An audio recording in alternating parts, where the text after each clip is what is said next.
Anak, nakita mo ba yung cellphone ng tatay mo? Nilagay ko dun sa loob ng kabaong niya bago siya ilibing. Ha? Ba't mo naman ginawa yun, anak? May mga importante laman doon. Baka sakaling buhay pa siya para matawagan niya ako. Ay, Diyos ko talaga tong batang to.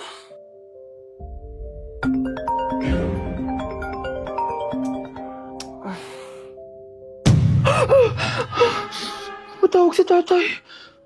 Nay, kailangan natin pumunta sa sementeryo. Tumawag sa akin si tatay. Anak, pwede ba? Wala akong oras makipagbiruan sa'yo. Marami pa akong tatapusin trabaho. Pero Nay, pag di ka pa tumigil, kukunin ko yung cellphone mo. Tay, sumagot ka. Alam kong buhay ka. Sa lahat ng pwede kong makita, ikaw pa talaga. Jessica, tinatawagan ko lang tatay ko. Nababaliw ko na talaga, no? Patay na tatay mo, di ba? Baliw. Hindi, buhay siya. Ito tandaan mo. Kapag hindi ka pa tumigil sa kabaliwan mo, susunod ka na sa tatay mo. Sinabihan akong baliw ni Jessica tapos sinaktan niya ako. Totoo naman, di ba? Nabuhay ka. Anak, nabalitaan mo na ba? Ha? Ang alin, Nay? Patay na si Jessica. Natagpuan siyang walang buhay dyan sa may ilog. Ano? Ay, Diyos ko, kawawang bata. Tay, sumagot ka na please. Ikaw! Ikaw ang pumatay sa anak ko! Ano? Eh, siya nga to ng away sa akin eh. Ikaw ang huli niyang kasama. Tandaan mo to. Isusunod kita sa tatay mo. Tay, hindi ko na alam gagawin ko. Sinisisi ako ng nanay ni Jessica sa pagkamatay ng anak niya. Natatakot ako. Anak, yung nanay ni Jessica. Oh, bakit, Nay? Pinatay daw. Binitin sa may puno. Ano? Nakakatakot na dito sa barangay natin, anak. Sinong pumapatay sa kanila? Nay, may tao. Sino po sila? Magandang araw po. Ako po si Detective Jason. Ako ang may hawak sa investigation case sa pagkamatay ni Cheska at ng kanyang nanay. Bakit kayo nandito? Dahil dito.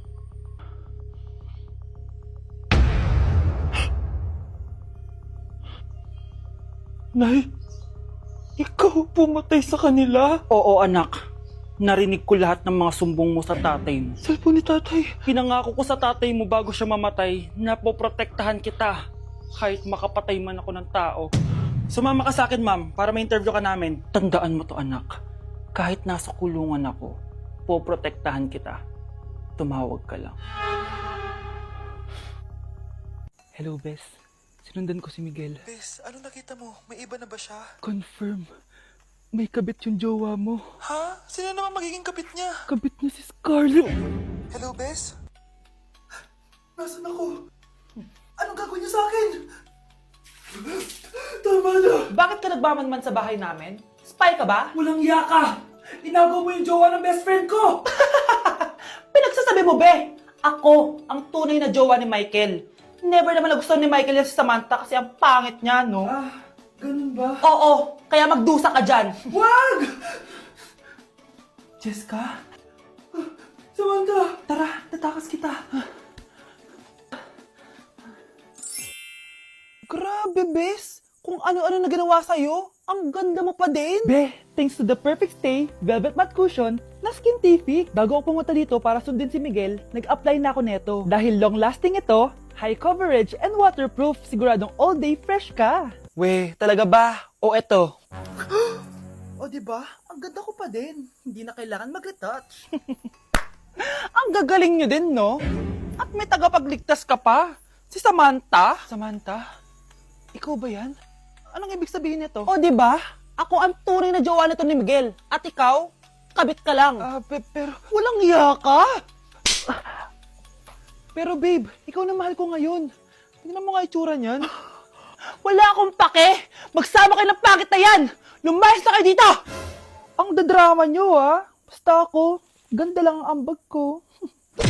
Dok, bakit ka meron neto, ha? Bakit may picture ka ng nawawala akong anak? Hindi mo ba talaga naaalala? Hindi. Sabihin mo sa akin, buhay pa ba ang anak ko? Umalis ka na. Marami pa akong gagawin. Buhay pa ba ang anak ko? Oo! Buhay na buhay ako! Ako ang anak mo na iniwan mo sa palengke dati. Nagtataka ka?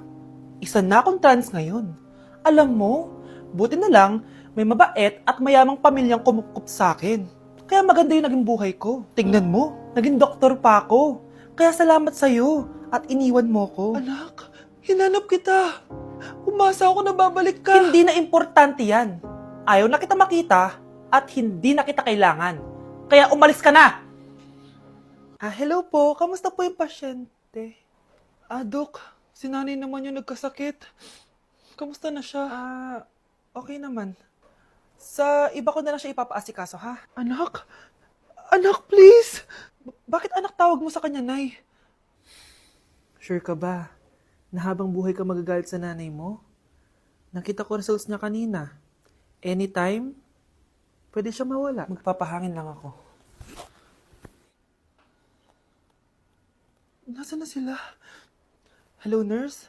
Nasaan yung pasyente dito sa room 214? Anak? Ako ba hanap mo? Nay, akala ko may masamang nangyari na sa'yo. Anak, hindi na kita iiwan. Good news! False alarm lang pala yung nakita namin result sa nanay mo. Ibig sabihin, magiging okay siya. Salamat naman. Nay, ayoko na mawala ka sa akin, ha? Yay! May ate na ako!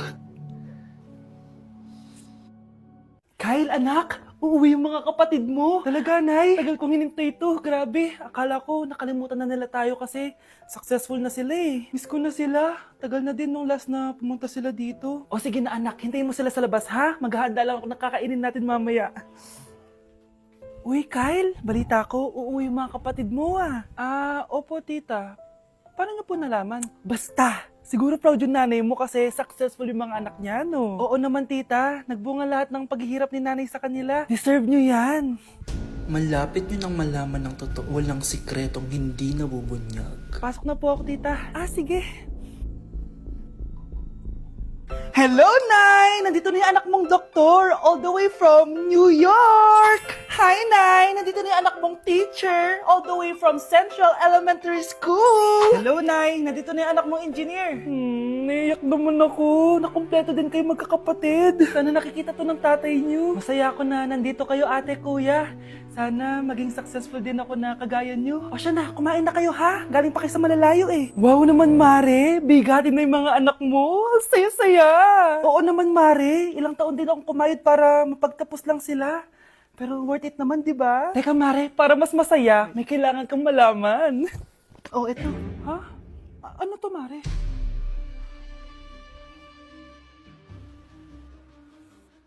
Nay, bakit po? Mga sinungaling kayo? Paano niyo nagawa sa akin to, ha?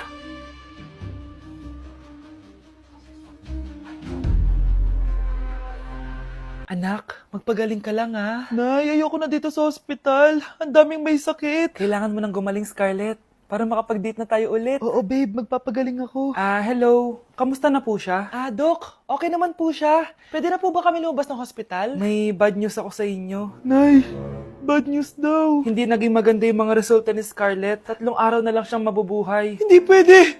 Ayoko! Ha? Mamamatay na ako! Huwag mo sabihin yun, Scarlett.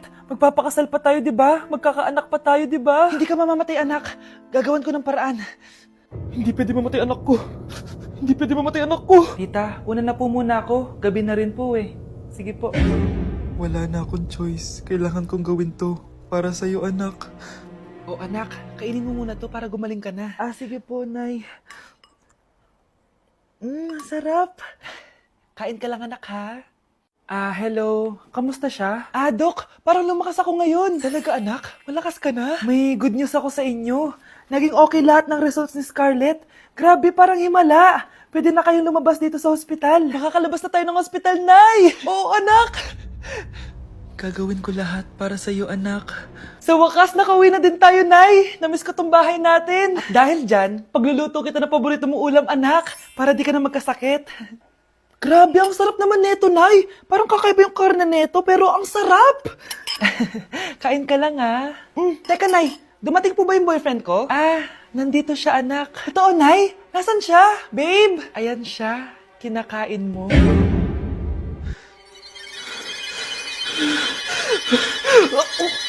Baby, away tayo. O ano, anak? Puro bebe time na lang? Di ba may exam ka pa bukas?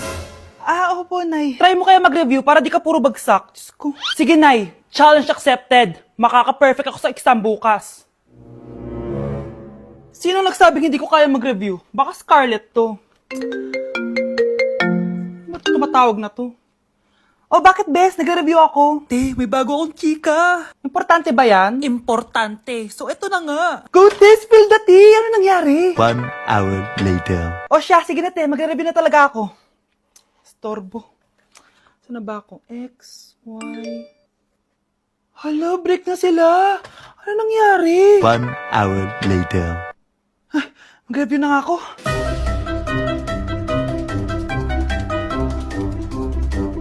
Good morning, anak! Anak, bakit ganyan itsura mo?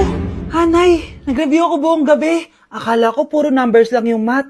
Bakit may X and Y? Di bale, anak, gamitin mo tong Radiance Glow Pure Blossom Elixirs ng YOU. Meron tong toner essence at illuminating serum. Ano naman yun, Nay? Ano to?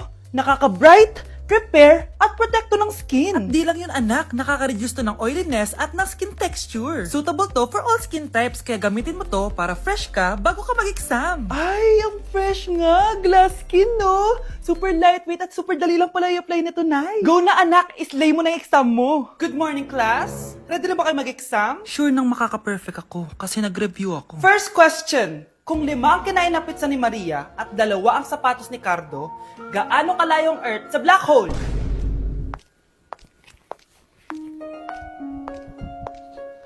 Hindi man lumabas ang mga nireview ko. Ang importante, maganda ako.